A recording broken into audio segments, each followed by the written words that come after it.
Hello नमस्कार, मैं doctor Surendra खंसली ज्योतिष आचार्य ज्योतिष की इस नई श्रृंखला में आप सभी का स्वागत करता हूं। दोस्तों, आज बात करेंगे हम कुंभ राशि की, एक्वेरियस साइन की। और जो कुंभ लग्न है और कुंभ राशि है, इस दोनों को आज हम देखेंगे कि कुंभ राशि पर और कुंभ लग्न पर आज क्या प्रभाव पड़ रहा है। विशेष जो बदलाव है वो शनि का बहुत बड़ा बदलाव जो आ रहा है वो 29 मार्च 2025 का, इसको भी देखेंगे। साथ साथ में ये देखेंगे कि काल पुरुष की कुंडली के अनुसार आप पर पिछले 5 सालों का क्या प्रभाव पड़ा और गोचर कुंडली के अनुसार इस समय आप पर क्या प्रभाव पड़ रहा है। दोनों का एक विश्लेषण करेंगे और उसके बाद आपके सामने ये सारी चीजें रखी जाएंगी। आप मेरे इस चैनल को, डॉक्टर सुरेंद्र खंसली नामक इस चैनल को आप जरूर सब्सक्राइब करें, सभी लोगों तक भेजें ताकि सबको इसकी जानकारी हो सके। चलिए शुरुआत करते हैं ब्लॉग की।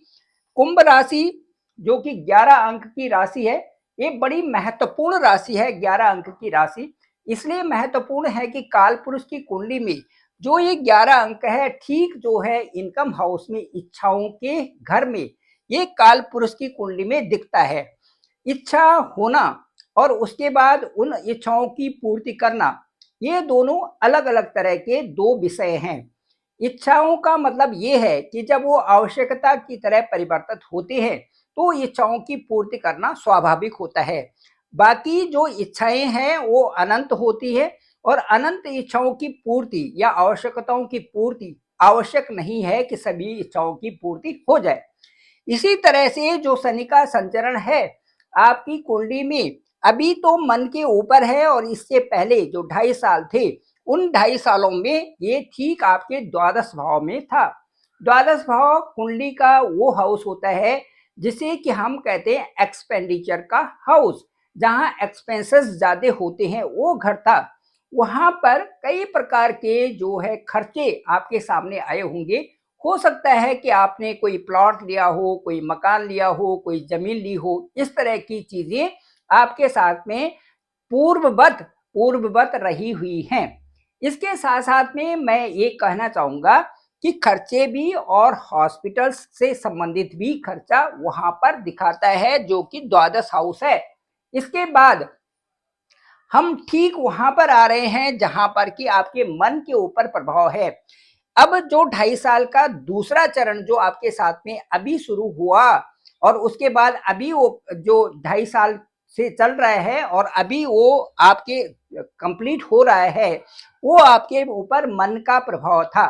मन का प्रभाव और जो कर्म का प्रभाव, दोनों का, कर्म का प्रभाव और इच्छाओं का प्रभाव, ये दोनों के दोनों आपसे जुड़े हुए थे। कहने का मतलब ये है कि कर्म क्षेत्र में आप कार्य भी कर रहे थे, साथ साथ में इच्छाओं के दौर भी आपके चल रहे थे और उसके बावजूद आप लक्ष्यों तक भी पहुंच रहे थे। लेकिन बीच में काफी उलझने आपके साथ में आई हुई थी। स्पष्टता ये है क्योंकि जो कुंभ राशि है और जो मकर राशि है, जो 10 और 11 अंक हैं, जहां पर कि आपकी साढ़े का दौर पूर्ववत चला हुआ है, ये दोनों शनि की ही राशियां हैं। क्योंकि जो जब आपका द्वादश स्थान में शनि का गोचर हुआ तो ये मकर की राशि है और जब आपके लग्न के ऊपर जब गोचर हुआ तो ये कुंभ की राशि है। सीधे सीधे ये हो गया कि कर्म क्षेत्र कालपुरुष की कुंडली के अनुसार और लाभ क्षेत्र, ये दोनों के दोनों क्षेत्र आ गए ठीक आपके उस रेंज में जहां पर कि आपके साथ में साढ़े का दौर चला था। अब यदि लग्न के हिसाब से देखें तो ये खर्चों का घर हो गया, ये मन के ऊपर का प्रभाव हो गया। ये सारी चीजें आपके साथ में रही। मन के ऊपर प्रभाव भी पड़ा, यदि किसी ने कोई बात कही तो उसको आपने मन पे भी लिया, इसमें कोई संदेह नहीं है। लेकिन उसके बाद कार्यों में आप जूझते रहे तो आपके कार्य भी चलते रहे। ये सारी चीजें आपके साथ में रही हुई है। अभी तक ये देखा गया है कि आपके पास पैसा आया हुआ है, लेकिन पैसा फिर उतने से ज्यादा खर्च भी हुआ है। लेकिन अब की जो स्थिति आ रही है, साढ़े का जो तीसरा चरण होगा वो ठीक आपके दूसरे स्थान में हो रहा है। दूसरा स्थान सीधे सीधे धन का स्थान है, दूसरा स्थान सीधे सीधे वाणी का स्थान है, दूसरा स्थान सीधे सीधे वो स्थान है जहां पर कि कई प्रकार के परिवर्तन संभव हो रहे हैं। क्योंकि वो बृहस्पति का घर है, बृहस्पति का कारक है और कई प्रकार से वहां पर आपकी वाणी पर प्रभाव है, आपके परिवार क्षेत्र पर प्रभाव है, आपके धन जो क्रेडिट है, जो क्रेडिट बैंक में पैसा है उस पर प्रभाव पड़ने जा रहा है। सीधे सीधे ये कह सकते हैं कि शनि के उस स्थान में होने से आपकी वाणी में परिवर्तन, या वाणी में परिवर्तन इस हिसाब से कि आपका जो अनुभव है उसके अनुभव से आप सीख करके कुछ इस तरह से बोल रहे हैं जिसका कि प्रभावित हो रहा है, एक अलग सा है। और उसके साथ साथ में कुटुंबियों पर परिवर्तन, क्यों कुटुंबियों के साथ कैसे रहना, कैसे बात करने, वहां पर परिवर्तन। और दूसरा कि एक क्रेडिट जो बैंक का क्रेडिट है उस पे आप आंकने पर लगे हो कि ठीक इस तरह से ये रीच बनेगी और इतना यहाँ पर बैंक में क्रेडिट होना जरूरी है। ये सारी चीजों को पुष्ट करते हुए अब की आपके साढ़े साथी का जो तीसरा चरण है आपके लिए बहुत महत्वपूर्ण समझा जा रहा है। सीधे सीधे कहें सरल शब्दों में तो जहां पर शनि का संचरण होता है वो हाउस परिपक्व बनता है। यदि वहां पर मैच्योरिटी आती है तो आपका कुटुंब स्थान ठीक होता है, ये आपके बोलने का स्पीच ठीक होती है और आपका धन का संचय ठीक होता है। ये तीनों चीजें ठीक होती है। अब चलिए शनि की दृष्टि से बात करते हैं। शनि की दृष्टि जो तीसरे हाउस से होगी 1 2 3, ये देखिए फर्स्ट आपके जो फोर्थ हाउस में होगी।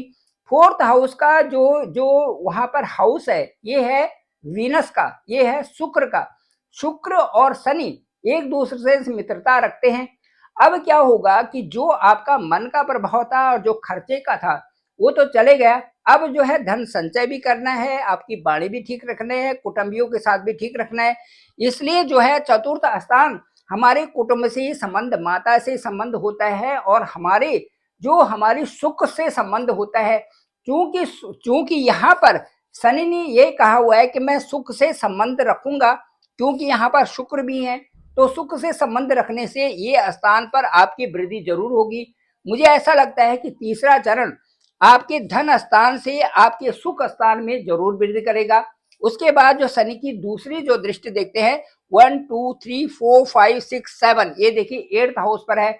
इसका मतलब है कि धन स्थान से और सीधे सीधे जो दृष्टि है वो आपकी एट्थ भाव पर है। इसका मतलब है यहाँ से संबंधित जो उलझने हैं वो दूर हो रही है।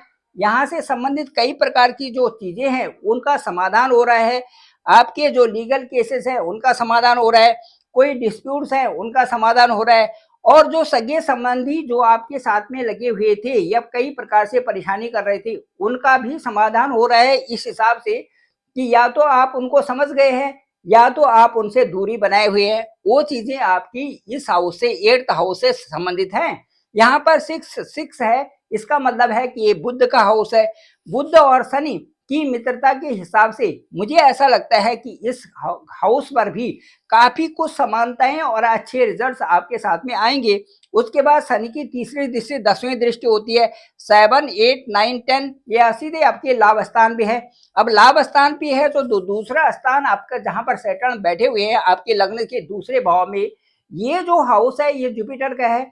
जुपिटर के हाउस से शनि अपने ही हाउस को यहाँ पर देखेंगे। जुपिटर के हाउस से शनि जुपिटर के हाउस से देखेंगे, हाउस को देखेंगे।